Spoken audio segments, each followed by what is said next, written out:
இன்றைக்கி நம்ம பச்சை சுண்டக்காய் குழம்பு தான் செய்ய போகிறோம். யார் வேணாலும் சாப்பிட்லாம், அது ஈஸியாக செய்யலாம். அதுக்கு நான் கொஞ்சம் சுண்டக்காய் எடுத்துன்னு இருக்கேன், பச்சையாக சுண்டக்காய் எடுத்துன்னு இருக்கேன். அதில் வீட்டில் இருக்கிற இஞ்சி பின்னஸ்க்கு இடுக்கியில் அதை போட்டு நல்லா உடச்சி எடுத்துன்னு இருக்கேன். அப்போ தான் அந்த கொட்டைலாம் வெளியே வரும்.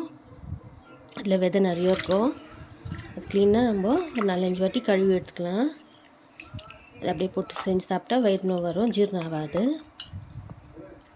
அதுக்கு தான் இப்போ எல்லாத்தையும் உடச்சி ஒரு 4-5 வாட்டி கழுவி எடுத்தால் உங்களுக்கு வந்து விதெல்லாம் வெளியே வந்துடும். நான் இப்போ இதில் இரும்பு கடாயில் தான் செய்கிறேன். இரும்பு கடாயில் செஞ்சால் உங்களுக்கு டேஸ்ட் சூப்பராக இருக்கும். அதுக்கு இரும்பு கடாய் ஒன்று எடுத்துட்டு சும்மா கொஞ்சோண்டு எண்ணெய்னா போடலாம், நெய்னா போடலாம். ஒரே ஒரு ஸ்பூன் எண்ணெய் ஊற்றிப்பேன். எண்ணெய் ஊற்றி நல்லா அது ஃப்ரை பண்ணி வச்சுக்கோங்க. சுண்டக்காய் தீயக்கூடாது, சும்மா இந்த பச்சை வாசனை போட்டு அந்த எண்ணெயில் நல்லா வற்றி வச்சுக்கலாம். இது நல்லா இருக்கும் குழம்பு, யார் வேணாலும் சாப்பிட்லாம், எந்த ப்ராப்ளமும் இருக்காது. சுகர் பேஷண்ட்டாக இருக்கட்டும், பிபி பேஷண்ட்டாக இருக்கட்டும், வாய்ப்புண்ணுக்கு எல்லாத்தையும் ரொம்ப ரொம்ப ரொம்ப நல்லது. இது வச்சப்போ நீங்கள் நீலாம் அது விதெல்லாம் எடுத்துட்டு மோரில் ஊற வச்சு இதில் காய வச்சு நம்ம வச்சுனா கூட ஒரு வருஷம் வச்சு ஒன்றும் கூடாது. இந்த அப்பப்போ புளி குழம்புல வத்த குழம்புல நம்ம போட்டு செஞ்சுக்கலாம். நல்லா வச்சுட்டேன். இப்போ நம்ம செப்பரேட்டாக எடுத்து வச்சு அதுக்கு மசாலா ரெடி பண்ணிக்கலாம். அதே கடாயில் நான் இன்னும் கொஞ்சம் எண்ணெய் ஊற்றுறேன். பாருங்க, பச்சை கலரெல்லாம் போகாமல் அப்படியே வறுத்து எடுத்துருக்கேன். நல்லா லைட்டாக எண்ணெய் ஊற்றி இதுக்கு மசாலா ரெடி பண்ண ஒரு 10 பல் பூண்டு போட்டிருக்கேன், ஒரு துண்டு இஞ்சி நல்லா வதக்கிட்டு போட்டு ஒரு 2 தக்காளி போட்டு எண்ணெயிலே வதக்கியிருக்கேன். ஸ்லோவாக வச்சு வதக்குங்க, தீ வைக்கிறாதீங்க. மசாலா தான் நல்லா ஃப்ளேவர் இருக்கும். வீட்டில் எல்லாமே போட்டு நம்ம வதக்கி விட்டோம்னாக்கா குழம்பு கட்டிடலாம். இப்போ நான் குழம்புக்கு மசாலாவுக்கு வந்து சாம்பார் வெங்காயம் போட்டுக்கிறேன். 10-20 பல் பூண்டு வெங்காயம் போட்டுருக்கேன்.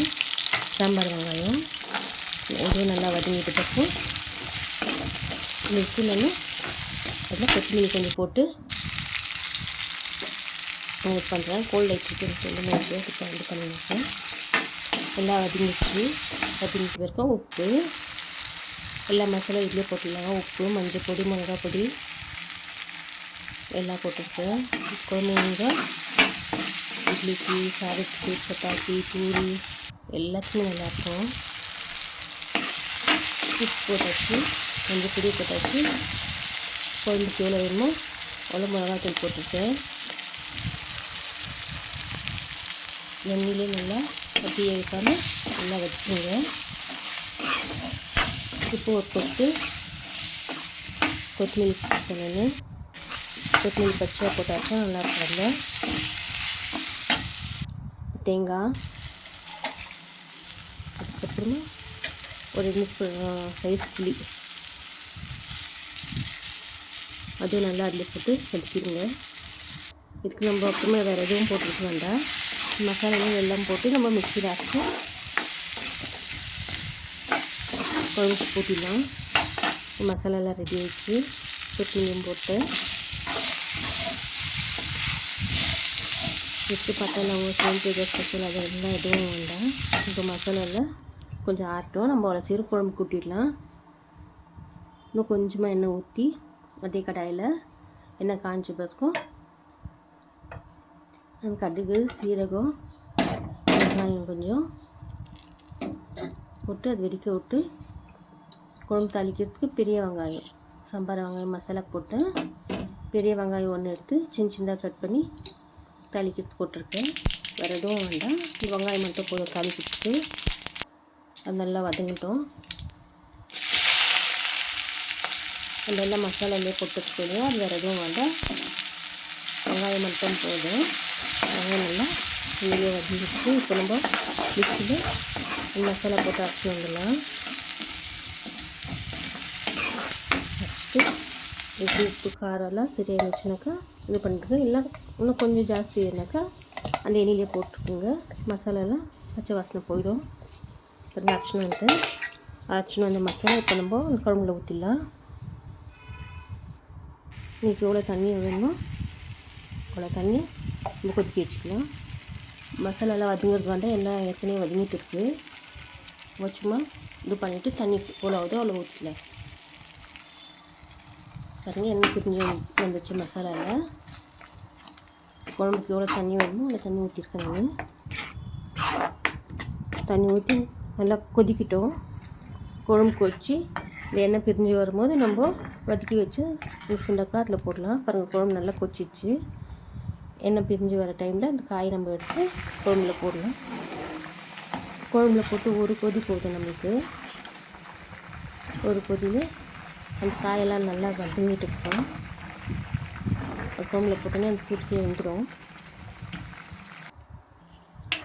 இந்த குழம்பு ரொம்ப சூப்பராக இருக்கும். பாருங்கள் இப்போ நான் போடுறேன்.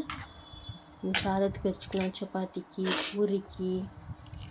பசங்க சாப்பிடாத பசங்க சாப்பிடுவாங்க, ரொம்ப டேஸ்ட்டாக இருக்கும்.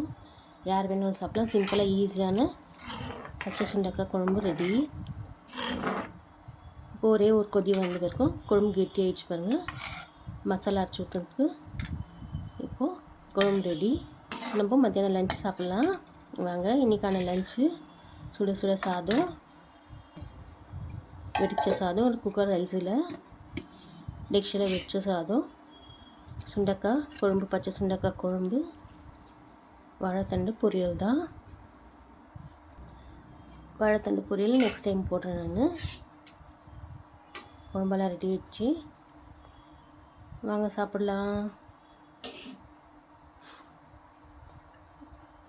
உங்களுக்கு இந்த வீடியோ பிடிச்சிருந்தா லைக் பண்ணுங்கள், ஷேர் பண்ணுங்கள், சப்ஸ்கிரைப் பண்ணுங்கள்.